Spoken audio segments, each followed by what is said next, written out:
Sir చెప్పండి, నందిగామకు సంబంధించి 2019 నుంచి 24 వరకు ఎమ్మెల్యేగా ఉన్నటువంటి మొండితోక జగన్మోహన్ గారు ఎటువంటి అభివృద్ధి చేశారు? మరొకసారి ముఖ్యమంత్రి గారు అవకాశం ఇచ్చారు. గెలుపు అవకాశాలు ఎలా ఉండబోతున్నాయి? ఈరోజు నందిగామ ఎలా ఉంది?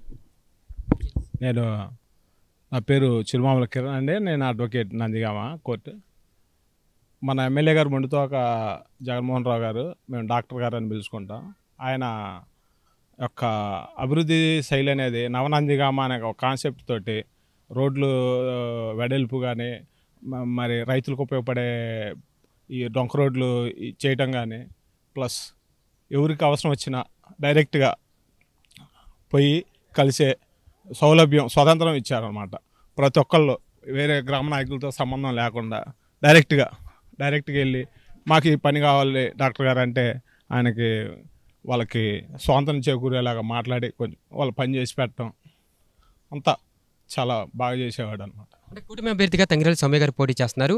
మరి జనసేన కార్యకర్తలు కానీ, టీడీపీ, బీజేపీ ఈ కార్యకర్తలందరూ కూడా కూటమి అభ్యర్థిని గెలిపించరా, లేదంటే ఒంటరిగా పోటీ చేస్తున్న జగన్మోహన్ గారిని గెలిపిస్తారు?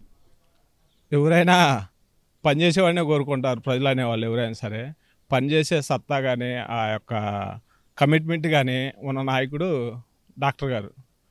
ఖచ్చితంగా ఆయనే 20,000 మెజార్టీతో నందిగామలో మరోసారి వైసీపీ జెండా ఎగరైపోతున్నారు. నందిగామ అభివృద్ధిలో ఎమ్మెల్సీ అరుణ్ కుమార్ పాత్ర ఎలా ఉంది? ఆయన పాత్ర చాలా ఉంది.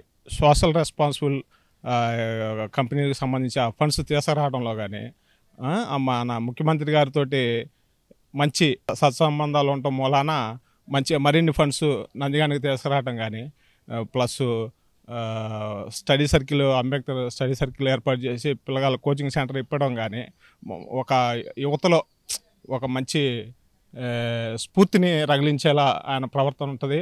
వాళ్ళు యూత్లో మంచి క్రేజ్ ఉన్న నాయకుడు ఆయన పాత్ర చాలా ఉంది. 24 నుంచి ఎంత మెజార్టీ రాబోతుంది అనుకుంటున్నాను? 20,000 పైన మెజార్టీ వస్తుంది. 20,000 పైన మెజార్టీతో వైసీపీ జెండా రెపరెపలు ఆడిపోతుంది. నందిగామ ప్రజలకు ఏం చెప్తారు ఫైనల్లీ మీ ఎమ్మెల్యే గారి గురించి? ఇట్లాంటి ఎమ్మెల్యే మన అదృష్టం కొద్ది దొరికాడు మనకి. స్వతంత్ర నిర్ణయాలు తీసుకునేవాడు. అంతేగాని స్వతంత్రంగా ఒక సామాన్యుడు డైరెక్ట్గా పోయి మనం కలిసే మన ఎమ్మెల్యే అనమాట. మన సామాన్యుడు ఎమ్మెల్యే. ఇట్లాంటి ఎమ్మెల్యేని మనం మంచి మెజార్టీతో గెలిపించుకోవాలి. ఇట్లాంటి నాయకులు ఉంటేనే మన నందిగామ లాంటి ఒక ప్రదేశం అభివృద్ధి చెందుద్ది. అంతేగాని వెన్నెముక లేని నాయకత్వం మనకొద్దు.